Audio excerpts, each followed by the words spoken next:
తేదీ 13/7/24 రోజున మాకు ఒక కంప్లైంటు బూక్యా మహేష్ సన్నాఫ్ బూక్యా గంగాధర్. ఈయన ఒక డాక్టర్గా పనిచేస్తున్నాడు మెట్పల్లిలో. ఈయన 18/5/24 రోజున స్టాక్ మార్కెట్లో ఇన్వెస్ట్ చేద్దామని చెప్పేసి ఇన్స్టాగ్రామ్లో ఒక లింక్ ఓపెన్ చేశాడు వాట్సాప్ నెంబర్లో. దాంట్లో ఏసీ మ్యాక్స్ అనే యాప్ ద్వారా డౌన్లోడ్ చేసుకొని అతను ఇన్స్టాగ్రామ్లో స్టాక్ మార్కెట్లో డబ్బులు పెట్టడం మొదలుపెట్టాడు.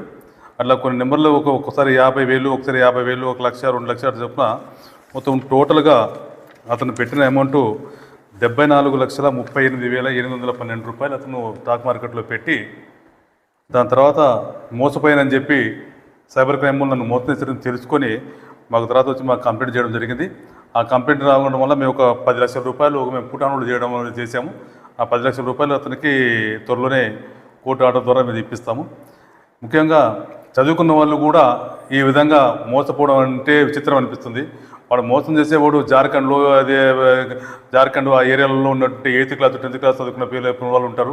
వాళ్ళు ల్యాప్టాప్ పెట్టుకుని వాళ్ళ పనే అది. ఆ పని ప్రకారంగా ఇటువంటి వాళ్ళని ఎట్లా పుట్టలు వేసుకోవాలని చూస్తూ ఉంటారు. ఆ విధంగా ముఖ్యంగా చదువుకున్న వాళ్ళు మొత్తం కూడా దాంట్లో మోసపోయి కోట్ల రూపాయలు లాస్ అవుతున్నారు.